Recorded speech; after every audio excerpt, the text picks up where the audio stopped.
me. Oh, it's what you do to me. Oh, it's what you do to me. Oh, it's what you do to me. What you do to me.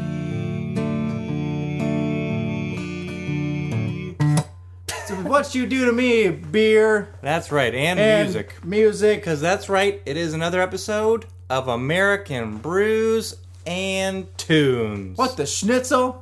Here's a theme song, you know it's not a mean song. It's a good song, just as it should song. American Brews and Tunes.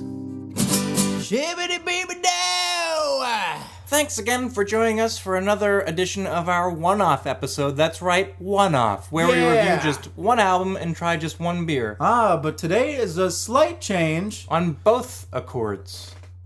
True. Well, I mean, we're still just listening to one album. Yeah, but it's a special one. Yeah, true. So this week we have a recommendation again from one of our you fine fellow listeners, whatever you call. I was about to say fine fellow listeners, but then I realized that didn't really make any sense. So Yeah, fine listeners. Fine listeners. One of our fellow Geneva College graduates. Nathan Heemstra. Thanks, thanks Heemstra, and the crowd goes wild. And the crowd goes wild for Heemstra.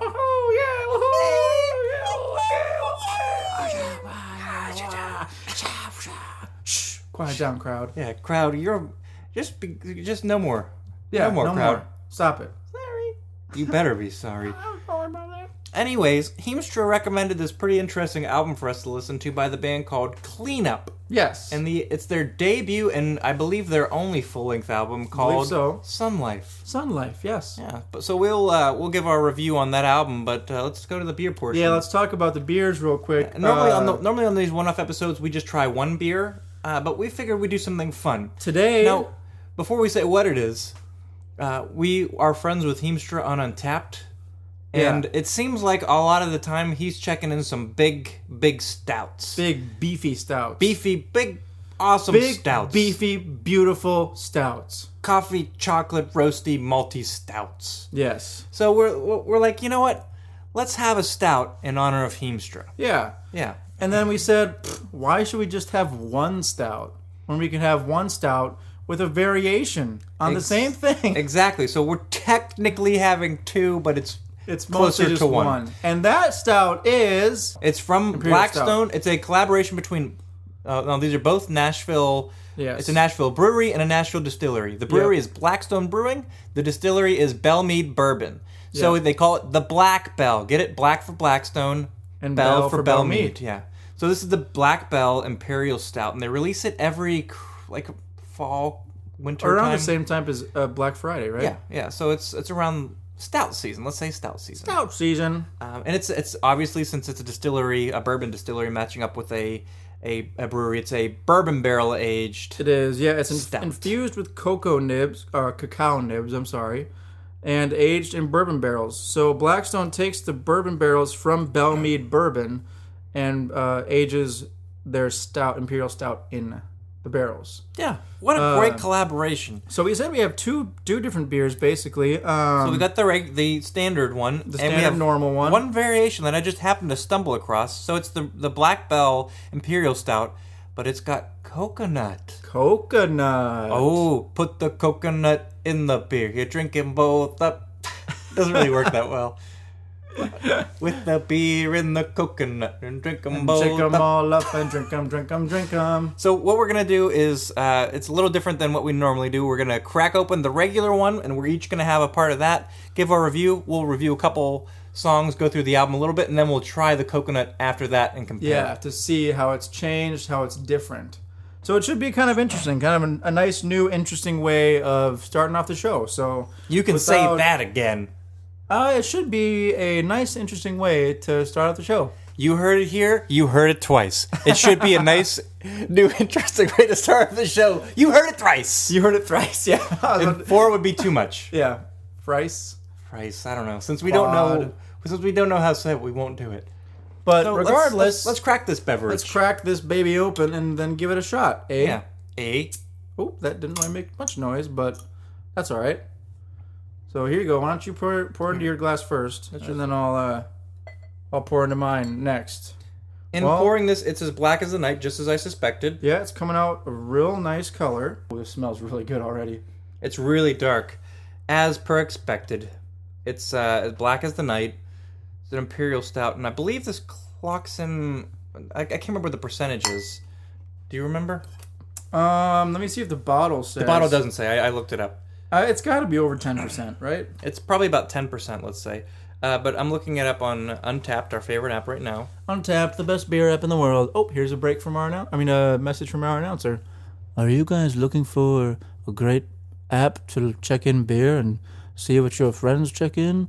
Well, then consider Untapped. Ha ha ha ha. Yes, it's a great app that allows you to check in beers and see what your friends are checking in as well. And you can earn badges. Who needs badges? We need badges. Ba-doo. All right, thank you, announcer. Yes, I think thank you. Steve has the ABV now. Yeah, it's a little higher than I anticipated. It's 13.2 ABV. Oh, my goodness. With a IBU level of 18. Really? Pretty low IBUs, yeah. Wow. But this is the 2017 version. I believe I've already checked this version in on Untapped. You have. I know, so but I have not. I'll have to check in the coconut one whenever that comes up later in the show. I've had the 2015 version, but never this. So let's revisit it because I think we both. Oh, you. I've never had this 2017 version. Okay. No. You still have some from when you got some on Black Friday, though, right? This is the Black Friday bottle. Oh, really? Yeah. Oh, okay. Sweet. It's a treat. Let's say the magic words and try it out. In honor of Heemstra. Yeah. Shibbity-beep-beep Heemstra! Shibbity-beep Heemstra, that's right. Here it goes, down the hatch. Oh my gosh, that is... It certainly doesn't taste like 13.2%. No, I see what they're saying, but it's only 18 IBUs. It's really good. Oh man, that's... It's chocolatey. It's creamy. It's more creamy than I anticipated. It has a strange creaminess. It's not strange, but you can definitely like taste. It's more creamy than it is like malty and And when I think of like these big imperial double stouts that are bourbon barrel aged, like the Goose Island, or anything like Bourbon County brand, whatever you want to call it, or the KBS, I don't really think creamy necessarily. Yeah, and this one I think roasty and heavy hitting and not creamy. This one's got a creaminess to it that's this has got a really nice interesting. It's nice. I like it a lot. It's actually real good. Not to say that those other beers that don't have the creaminess aren't good, because they are. This is just a little switcheroo from what we normally taste with bourbon barrel aged stouts. Yeah, so it's nice. I quite like this. I really, really like this. It's not as coffee flavored as some of the other stouts might get, but the chocolate flavor is definitely there from all those cacao nibs. You know, it's really the thing I really like about it is that it kind of hits you with like an initial maltiness, but then that flavor dies out and kind of changes into this really creamy, sweetness, chocolatey flavor. And I don't know that it's like a milk stout or a sweet stout of any sort. So I don't think so. That's why the creaminess kind of took me by surprise. I was taken aback by how creamy this beer was. And how it's really not that boozy tasting. No, but if it's 13% though, that's pretty boozy. So it is boozy, yes, but it doesn't taste boozy. It's boozy. It's a bougie beer. So I'm happy with this. So we're going to continue to, because we each only have, 6 ounces in our glass? Yeah. We're going to drink this while we review these first portion of the album. We'll say 3 songs. And then we'll crack the coconut and see what that holds in store. Yes. So again, the name of this band is Clean Up, and the album is Sun Life. This is their debut album. I believe it came out in 2014. Yeah, that's what I have. They are from Texas. Fort Worth, Texas. Fort Worth, Texas. They're a 3-piece band, so it's just guitars, bass, drums, 2 vocalists, we'll say, because there's Harmony Palooza. Yeah, there is Harmony Palooza. Yeah. There's Harmony Palooza both in the vocals and in the guitars. Yes. In this album. This band is hard to define genre-wise. Well, they encapsulate a lot of different styles. I would say the best way to describe them is what we decided earlier of math rock. Indie math rock. Indie math rock, yeah. Yeah, but they've got elements of like alternative surf guitars, even though Jesse disagrees. That doesn't make any sense. The way that the guitar lines sound, there are some surfy guitar lines out here. But that doesn't mean it's surf music. There's some progressive elements, and almost sometimes a little bit of jazz. Let's just say progressive indie math rock. All right, let's go with that. For those of you who don't know what math rock is, it's basically a very technical version of rock where they change the key signature, time signature a lot, different rhythms like that aren't normally heard in music. Yeah, and they play around with sometimes I don't want to say minimalism, but Minimalism is a good word for it, though. yeah, I don't want to marginalize the minimalism. M&M's, you know what I'm saying, guys? JK. For those of you who don't know what minimalism is, it's we'll touch on that in a little bit. Shall we just jump right in? Let's just jump right in. All right, the very first song is called Cruiser, and I should say that it's only 8 songs long. It's I'd say it's somewhere between a long EP and an album, but we'll just say it's an album. First song's called Cruiser. It's my first recommendation. Okay. I gave it a rating of Windex. Something you can clean up with. because you're cleaning up. Everyone loves Kleenex. It's a name brand. Windex. Yeah. You said Kleenex. Everyone loves Windex. I had a Kleenex earlier, so people love Kleenex as well, but yeah, Kleenex brand tissues. But everyone loves Windex brand glass cleaner. Hey, what's the debate with Kleenex? I have no idea. About what it's actually called. It's called a tissue.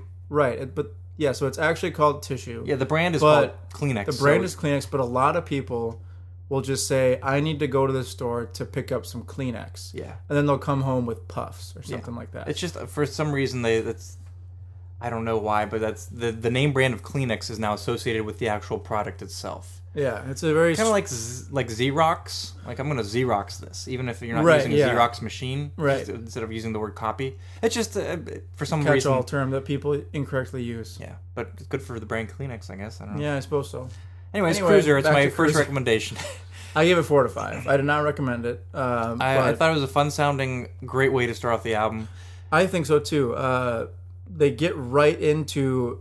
what their sound is yes, and what their sound is about. It introduces the sound, so there's no surprises, and I think it kind of encompasses everything that's going to come. Yeah, it's got the furious drums, the awesome bass lines, and the crazy guitar lines, which are sometimes and often doubled by the bass. Mm-hmm. And there are a nice amount of vocals in this song, which is not in every song. Not in every song, yeah. And in the songs with vocals, they sometimes are sparse.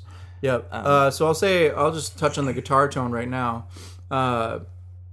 Mostly always clean. Well, except for maybe 2 instances that I can think of. Except for the last song. And there's another song where they have some fuzzy stuff. Yeah. But it's mainly just clean. But their clean tone is so good, though. Mm-hmm. It's really like pure and punchy and what you'd imagine and elegant. And surf rock is maybe no, what you imagine. No. Surf rock is much more... Maybe we should It's less full, and this is much more full than surf rock. We'll agree to disagree.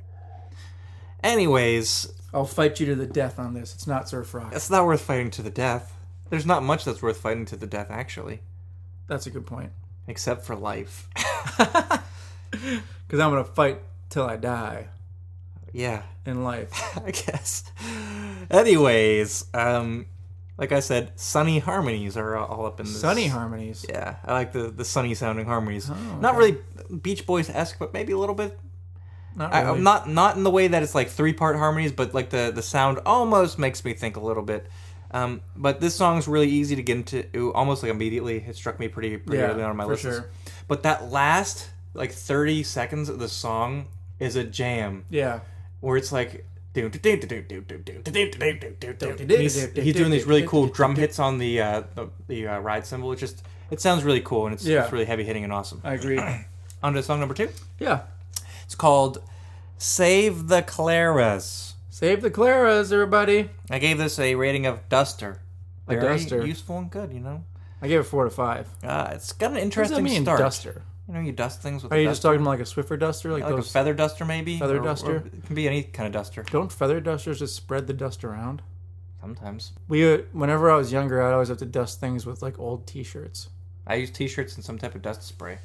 I don't think we ever used... Well, no. My mom did have a dust spray. Yeah, that was weird. But, man, cleaning up with dusters. Dustbuster. Oh, duster, though. Isn't that a jacket as well? Yeah, it's like a leather, like a cool windbreaker trench coat. Trench coat, yeah. Anyways, back to Save the Claras. It's got such a weird start. I feel conflicted about it because I like it sometimes. Sometimes I like it. It sounds a little cluttered because he's going to town on those hi-hats, like really, really fast. Mm-hmm. And the bass and drum lines, or the bass and guitar lines are all over the place. Yeah. And it sounds cluttered and crazy. But then the vocals come in, and the vocals are relaxed and slow. And isn't it the song? And so the vocals are like a counterpoint to that almost. Yeah. which is it works. Isn't the song where it does start off kind of cluttered and whatnot, but then it comes together? It does, yeah.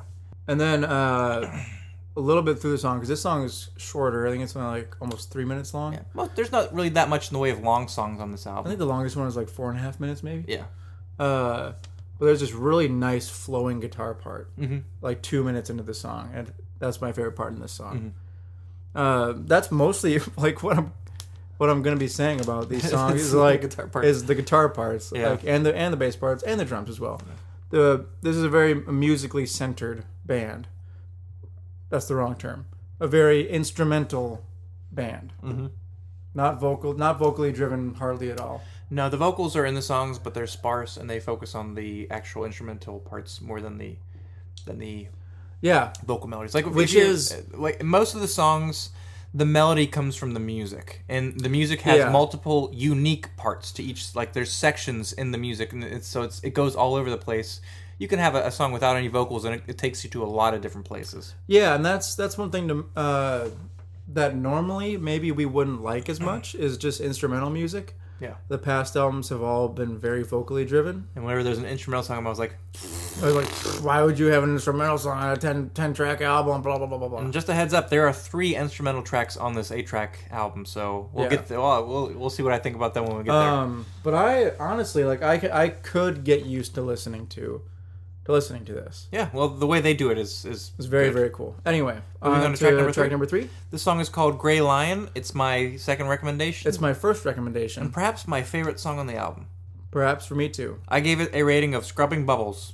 Ooh, What a great cleaner. Have you used toilet! Yeah, we have. That's what we have that? You here. can use it in the toilet bowl. You can use it in the shower. You can use it on the sink. You can use it on tile. You can use it on the You can use it hardwood on floor. yourself. You can use it on a mirror. Mirror.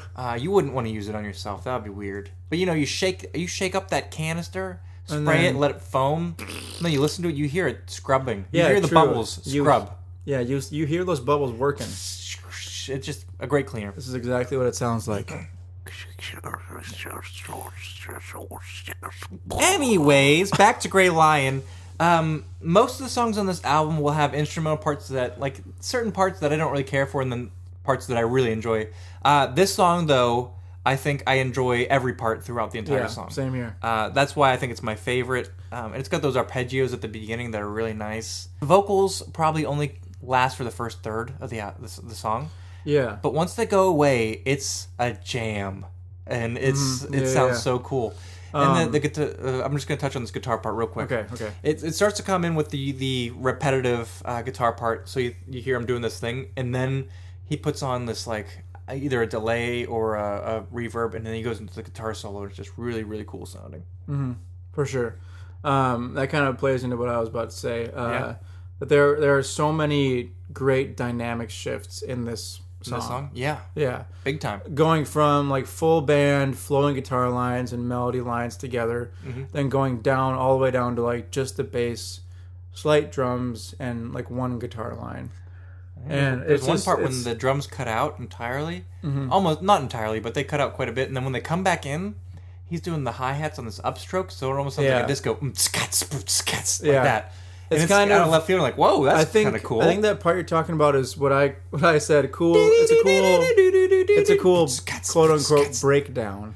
Yeah, half of the song is like a breakdown. You Yeah. could argue though, but it's really cool the way they do the second, like I'd say the last like 2/3 of the song, really cool. Shall we move on to track number 4? Mm-hmm. This song is called Jim. Don't call me Jim. Son of Jim. So it's Jim, son of Jim. I gave this I gave this a rating of Duster, so it's good. Not my favorite. I gave this 5 out of 5 and recommended it. I'm not surprised. It's the first instrumental to pop up on this album.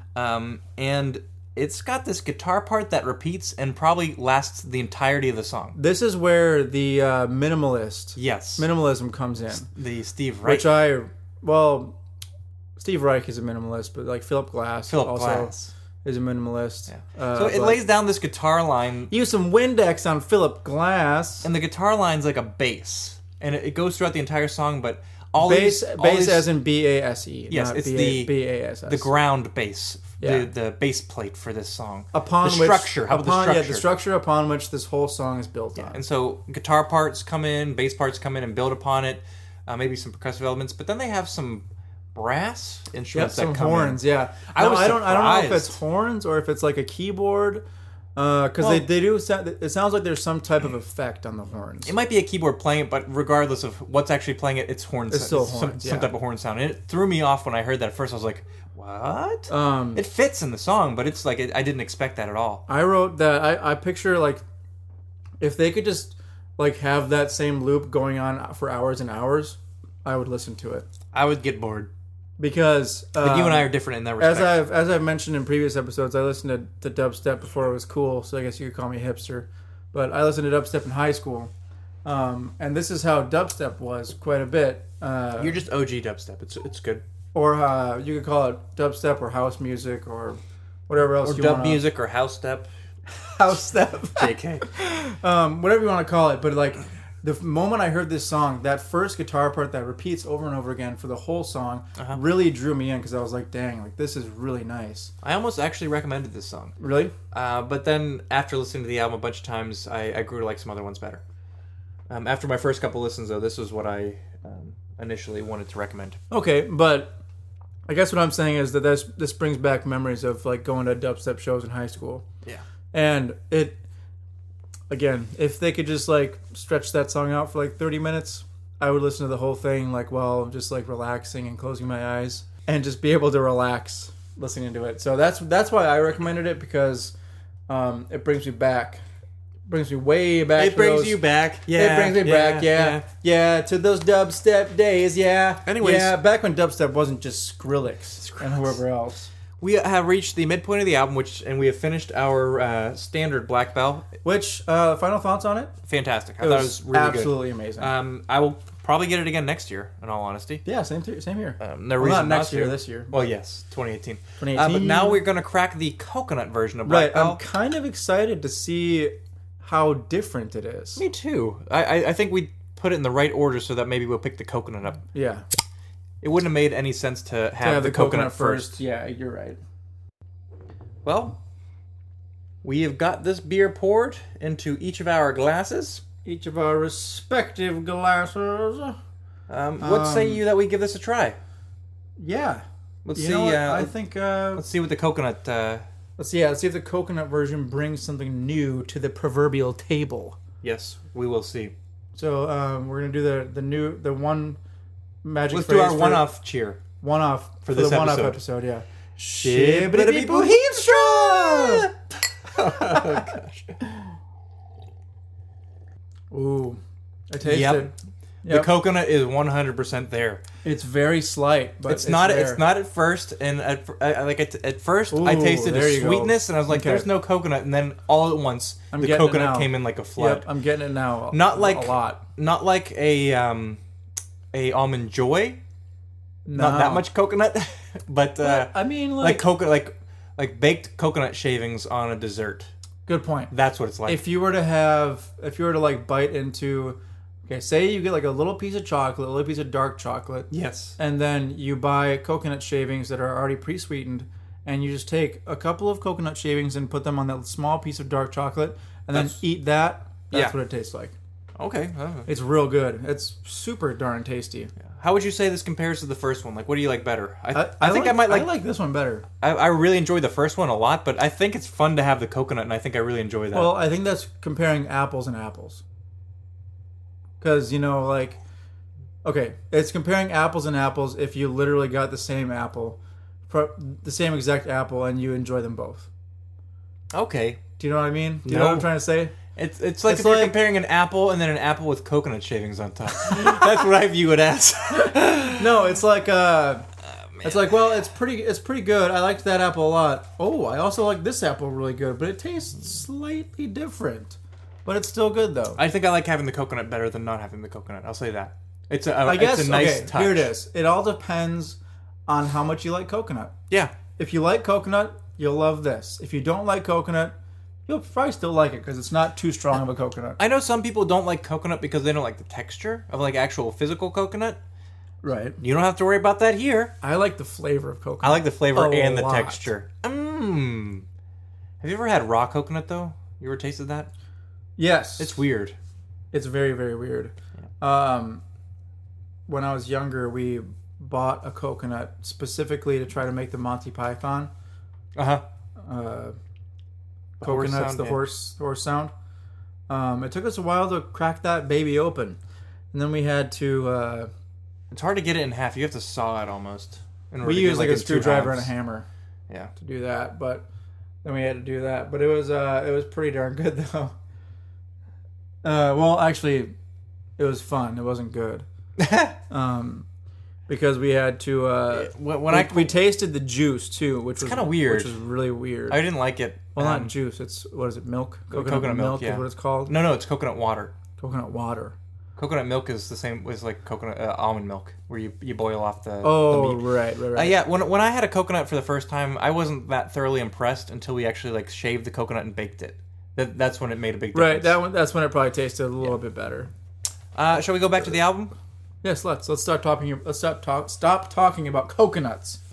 Back to the album, track number 5, which I believe is called Petrichor. Petrichor. It's Petrichor, which I believe is Petrichor. I gave it a rating of Mr. Clean Magic Eraser, and it's my last recommendation. I gave it 5 out of 5 and recommended it. That first like chunk of the music is like sounds like it's gonna be a real heavy hitting song where it's like boom, bam, bam, bam. Boom. But then they go into like a really disjointed guitar melody that's really, really cool. So, but after that, like, it sounds like it's gonna be a heavy song throughout. But as soon as I get into the verse, when and the vocals come in, it's really like pulled back. Kind of goes like a little bit more minor. It is minor sounding, yeah. And it took me for surprise the first time I heard. This is the one song that after the first listen, I was like, that's super catchy, and I remember it. The See, that's the part you might have remembered. The part I remembered was the bow, bow, bow, bow. So that's after I listened the first time. That's what I heard. And this is the song that I think has some more fuzzier guitars into it. Not the whole way throughout, but there's a couple parts that come in where there are some really fuzzy guitars. That's true, yeah. But I like the song a lot, and there are some nice bass chords. True, yeah, there are. I like bass chords a lot. It reminds me of Blink-182 because it's the first time I've ever heard bass chords. And Mark Hoppus, shout out on bass. The song is just cool. It is a cool song. It's just fun. That's like most of this album, though. Yeah. Cool and fun. Yeah, like... it's like fun in the sun. Like I said earlier... it's like fun in the sun life, you know, when you're cleaning up. Gosh. We don't normally listen to just instrumental music. And this isn't just instrumental, but the majority of it is just instrumental. Yeah. Because the vocal parts are... Whenever they're in a song, they're sparse or scarce. So for an album that is probably like 70% just instrumental, yeah, I actually quite liked it. Really got into it. You have anything else to say about Petrichor? No, just that it's probably the best song on the album. Give it a listen. Moving on to track number 6, it's the title track, Sun Life. Sun Life. I gave it a rating of Clorox wipes. Oh, they're pretty nice. Yes, they are. And this is the second instrumental that we will run into. Yes. And the song, I think, is appropriately titled. It feels like a sunny song. Yeah, it feels like kind of California. like cheerful. Like, it reminds me of that. I know what you mean. It's hard to describe, but when you hear it, you might feel that same way. I don't know. But right around the 1 minute mark, there are these bass chords that come in that might be my favorite little part of the entire album. Wow. Do you know what I'm talking about? It's like I do. Yeah, it reminds me know what you're talking of like about. it's like the 1-5-6-4 chord pattern that Blink-182 uses a lot. Yeah. And I heard that I was like, oh, nice. And you were like, because literally bringing me back to my roots. Everything cuts out except for the bass, and it's just ooh, ooh, ooh, ooh. I know. I hear them, and I'm like, what the schnitzel? It's a bass. What in the Helen of Troy is that? Did I hear you call bass chords whack? Oh man, it's a fun instrumental though. It's like 3 minutes long, 3 to 4 minutes, but it really holds your attention the whole way through. It's fun. It's real cool. Moving on to track number 7, which is called Cub. I gave this a rating of generic soap. Dial soap maybe. It's the third and last instrumental on the album. Yeah, and it's only like a minute long. It's about a minute long. And it's a little bit slower and more of like instead of like going a lot of places, it's more like a soundscape. It's hard to describe, but it's not my favorite one. It's okay. The only thing I really like about this song a lot is the drums, because he goes to town. He does and back. to town and back. Yeah. He goes downtown, and then he comes back to the suburbs. Yeah, he does. And then he does it again because that's just how good of a drummer he is. But I think this song makes a nice segue into the last song. Yes. Maybe that's why they set it up. That's probably the purpose. I agree. I don't really know what the title means. Cub? I don't know. Maybe they like the Cubs. Lion Cub, because the other song was Gray Lion. Oh, true. Yeah, that could be. But moving on to the last song, track number 8 is called Ghost of Duncan. I give this 4 out of 5 and honorable mention. I gave this... I almost honorable mentioned, but I didn't want to honorable mention it on an 8-track album. I gave this a rating of toilet bowl scrubber. Oh, that's very useful. Yeah, I don't want to touch a toilet, so I'm glad I have a scrubber to do the dirty work. Yeah. It's very useful, very good. Everyone appreciates it a lot. Yeah. This song's really unique to, like, I think it is because it's got this, like, slow start, and it almost feels like a reserved song at first. Like, it's not that big, not that crazy. But then what's been happening, like, in most of the songs, where they build up, where this band is very good at, like, writing up to a climax. Mm-hmm. You know, so like A, B, and then C, which is the climax, then back to A. Mm-hmm. They're very good at that, and they definitely show that in this song. And this song is, once the vocals kind of cut out, like that first part, and the instrumental comes in, it probably, I would say, is like the heaviest song on the album. And it's doing these crazy, like, and then that was a bad version. But the vocals come back in with some woes. Whoa! Yeah. And that's probably from there on out, it's probably the heaviest song on the entire album. Oh, and it's really, really catchy. Yeah, this is one of the songs where the guitars are overdriven slightly. Yes, and might I add that there are more bass chords. More bass chords. And if you're wondering, this is a good point right here. If you're wondering why we haven't talked about the lyrical content of the album, it's because there's no lyrics online. This band isn't the biggest band in the world. They're a small band out of Texas, and we couldn't find lyrics. And it's really kind of hard to decipher them just by listening from their singing style. It's hard to actually, because it seems like with the singing style, along with how loud they are in the mix, it seems like they're a little bit like you're not supposed to hear the lyrics. Maybe you're supposed to hear the vocal melodies more than the lyrics. The lyrics don't punch through as much as that burp, or the guitar lines do, or the bass or the drums do. No, I would say to build upon what you're saying, I'd say the lyrical content doesn't matter as much as the lyrical melody. Think about it as the vocal melodies are more foreground and background. Yeah. Foreground is the musical content, and background is the lyrical content. But having said that, this is the only song on the album where I can actually decipher some of the lyrics. A little bit of what they're saying, yeah. Not enough to pick out what the whole song is about, but you can actually make out some of the words. What are those words? Did you write them down? No. Oh, okay. Did you? No. Why did you ask me? I don't know, because I thought you wrote them down. I didn't. Okay, well, that's all right. I think they talk about, let's stop before we start or something like that at the beginning, maybe. But it's something like that. I can't remember. Anyways, I was... The first time I heard this album, I was like, oh, this is interesting. And then after the second listen, I was like, this might be a drag. And then after the third listen, I was like, actually, I like this a lot. And then from there on, I really enjoyed pretty much every listen throughout. After my first listen, I was like, dang, Heemstra. Dang, Heemstra. Now I know what you're into, boy. Because, this is definitely an acquired taste. Maybe not. I would say for most people, this would be for some people it might be an acquired taste. Yeah. You don't just get normal people going to a show like this. This wouldn't get mainstream radio play, that's for sure. I mean, no, this wouldn't get played on your mainstream pop radio station. But I would say, I think it's really good, though. Yeah, I do, too. The musicianship is phenomenal on this album. Absolutely amazing, yeah. Super technical and super well done. I've been playing guitar for a really long time. I would have a hard time playing anything on this album. I would have to sit down for 3 hours just to learn one lick. Maybe I could keep up with some of the bass chords. Maybe. I could do the vocal melodies, that's for sure. I definitely couldn't play the drums. It's very technically proficient throughout this entire album. Yeah, again, it's that math rock angle of it where they change time signatures so much, and they change the dynamic range of these songs are vast. Yeah, I'm happy I listened to this. Thank you, Heemstra, for recommending this. I'm very happy I listened to this as well. Very good recommendation. If you fellow listeners are wondering how did they review this album from that guy? Heemstra recommend this album? Because he sent us a message on Instagram and said recommend or maybe Facebook, whatever Maybe it was Facebook. He's like review this album. I got a recommendation. So if you want us to review an album, just tell us. I know the next one we're going to review is Macklemore's album, The Heist. The next one-off episode. Yeah, so Becca recommended that. So Yep. we will be doing that. But the next episode that we do is our regular episode in which I will be reviewing Foster the People's album called, what's it called? Torches. And Jesse will be reviewing Motion City Soundtrack's album, Commit This to Memory. For the longest time, you have been calling it Foster the Kids. I know.